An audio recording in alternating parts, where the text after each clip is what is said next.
Are aggregators becoming safeguards of the growing problem of game API hacks?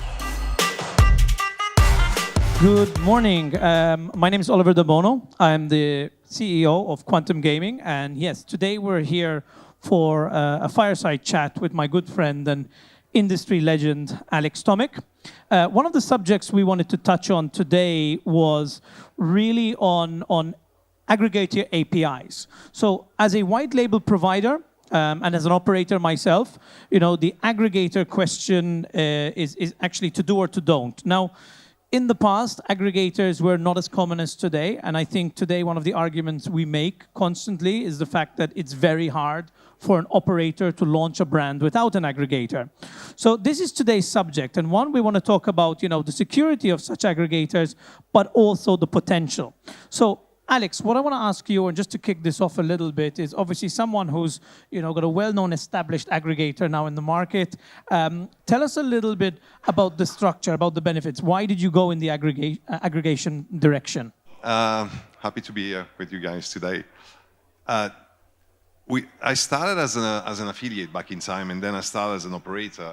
And to be completely honest with you, in 2012, when I launched my first MGA operation, then became UKGC, all regulated markets and all that stuff, we would never have worked with an aggregator. We wouldn't have worked with an aggregator because they were not doing a good job. There were companies that were just starting the business, and to be honest, they were irrelevant. Why would you take an aggregator when you could launch a casino basically on the Nordic markets with NetEnt, and then you will add Betsoft and maybe another software provider? But you could launch just with NetEnt, and then slowly you would add other softwares.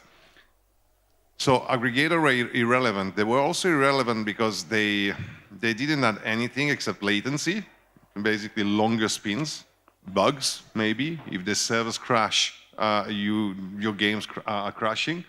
And they would not integrate the latest APIs, which means that you wouldn't get the free spins or the trophies or whatever software providers were launching, okay? But it's changed because now we see more and more software providers. You can't launch with just one software provider. There's time to market. You need to launch with a substantial amount of software providers. Other thing is that your integration team today is not as good as an aggregation team. They don't know how to integrate all this. They're not integrating all the free spins, and there is the hack issue. And it started, I would say, around 2017 with Stake. Nothing against Stake. It's a wonderful project. I have nothing but great respect. But it's crypto. So basically, cash in, cash out, no KYC. We don't have game checks. Sometimes we have, every week I've got people from the industry that come to me because I talk about that lately a lot because it happens a lot. And they're saying, look, we have a problem. We've been hacked. The software providers were hacked again and again. The APIs were hacked on crypto casinos. And the crypto casino is paying out, sometimes on the weekend, amount of 1, 2, 3 million. Okay, and the wins have been generated by hacking the API. And just one thing to add, problem is that all these new software providers are maybe good at making games when they are good at making games. There's a lot of them coming out. You don't want to miss out the next No Limit City, the next Axel. So you need to have them. You can't integrate them all, so you need to go through an aggregator, and maybe eventually after 1 year you will integrate them directly. But these guys, these new guys, like NetEnt back in time, they don't know anything about APIs. They make games. They don't know what's a reliable, secure API, This is really interesting for us because we're actually going through this exact scenario. And there's always this discussion when you're building a platform, when you're building an operator.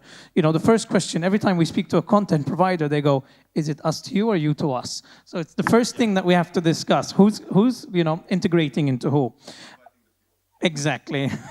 And in this case, we do have this issue. And as a white label provider, we rarely trust a content provider to say, okay, we'll give you our API and you can log into us or you can integrate into us. Because if something goes wrong, if something happens with the bet and win package, at the end of the day, it's our license on the line, it's our funds on the line. And it has happened. We've actually had this before.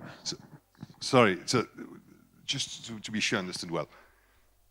When you have a new software provider coming into your platform, you integrate their API?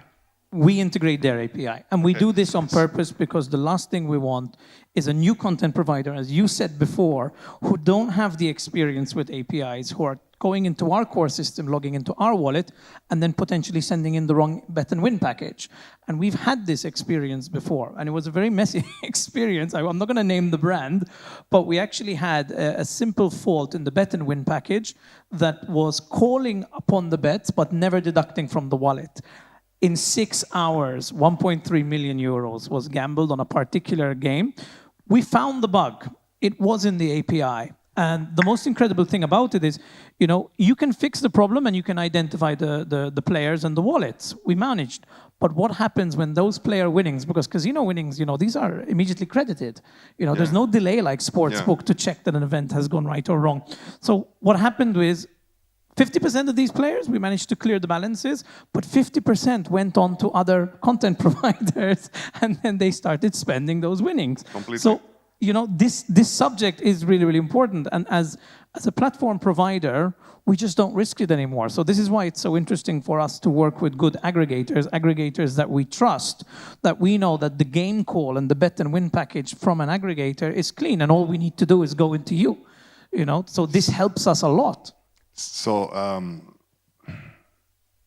what we do, we force the new software provider to use our API. We enforce our API on them, and we take the liability. And why I can't see it the other way around, because when basically we use their API is mostly faulty.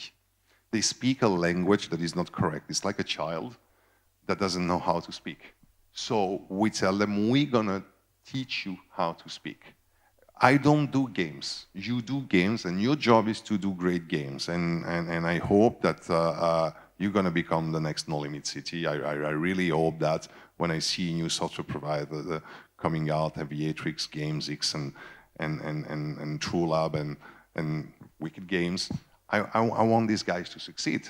I want these guys to be the next hit. The problem is that I believe that my product, what I know to do is the API. So I enforce the language, I enforce the API on them, which means they have to speak my language, which means that they have to integrate us. We don't integrate them. We don't allow them to use their API, because some of them, they're going to say, we're going to do bet and win the same call, and we say, we don't do that anymore. We use 2 different calls for that. But it's more complicated. Yeah, you need to put retry and rollbacks and reconciliation into place. Oh, we don't want to do that. Yeah, but you have to do it, because if you don't do that, there's many things we can't do in bonus games, etc., etc. I won't go into details.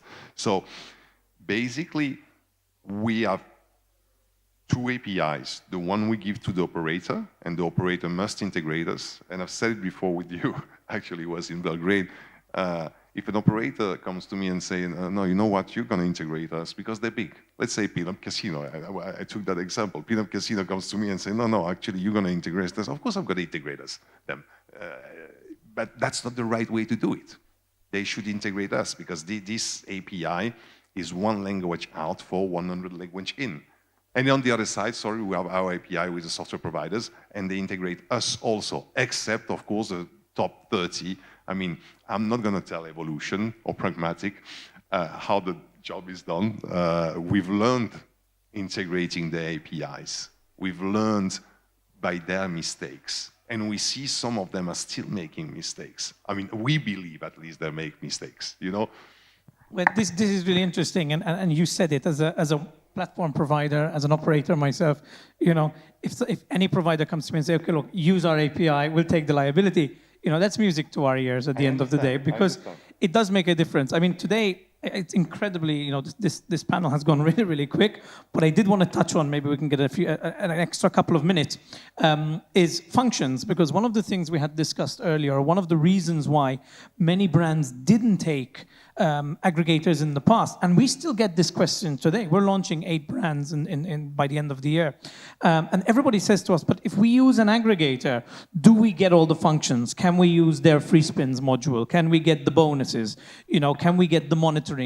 Like you said yourself, old APIs or older aggregators didn't do a good job. They only integrated the game call. So what happened at the time is many operators went, well, I really want to get a full experience with NetEnt or No Limit City. And if I do that, if I take the aggregator, then I don't have their bonus engine. So, this is kind of where aggregators have really upped their game and allowed operators and white label providers to get more. So, are there limitations on aggregator APIs today in regards to functionality? So, this is a very valid point. Back in time, as an operator, we wouldn't have integrated all these functionalities because we were not able at some point to keep up with the job of updating each and every API. I take NetEnt as an example a lot because we worked a lot with NetEnt back in time and they were releasing new APIs and we couldn't keep up. And then Yggdrasil comes and then Quickspin comes. And as an operator, at some point, we say, okay, we're just going to have free spins from the first 5 software providers. And I think that's even worse today, and operators, they face this issue. If you go through an aggregator, the aggregator does this job. Again, when the aggregator does it, some aggregators are a little bit lazy on that. And I can't say today that at Alea we have 100% of the features of 100% of the softwares. We do have 99% of the GGR covered, which means that basically it's a Pareto law, you're going to have 20% of the software that's going to make 80% of your GGR. So we do it on the major softwares, and when we do the reverse integration, of course, they will use our API and all the free spins, etc. All the features are there. But obviously, if you go through an aggregator, it's the aggregator's job now to provide all these features. If you do it directly, your team will have for each integration, not only to integrate once for each software provider, but then to update. And it's an endless job. And you don't want your development team to do that. You want your development team to work on beautiful features, on front end, on back end, not on APIs. Definitely not on APIs. Actually, they're going to hate you for that. I'm going to tell you something. My team, as an operator, hated me, hated the company. The guys that were saying, okay, now this month you're going to go and work on integration, whether it was for software providers or for payment providers. They were looking at us, what have I done wrong? To work on fucking APIs. I want to work on the slots tournament. I want to work on the new front end, Unfortunately, we've run out of time, but that's really interesting. So on a closing note, one thing we do at Quantum Gaming are kind of rite of passage for developers. Every new developer gets a game API. And they all look at us, go, really, like that's what I have to do? So the old school, the more experienced team are building functions, our new bonus engine. That's what they want to work on. And gamification, our new cashback system, that's the fun stuff. Yeah. Anyone who gets game APIs, it's your first 6 months. Learn. And in our company, it's a little bit different. I mean, we're going to do B2C now again, but our most experienced people, our CPO, for example, which is my co-founder, which is an amazing brain, I have to name her, Charlotte. She's the only one to design the APIs. Because nobody else can do it. Everybody can do front end, everybody can do back end.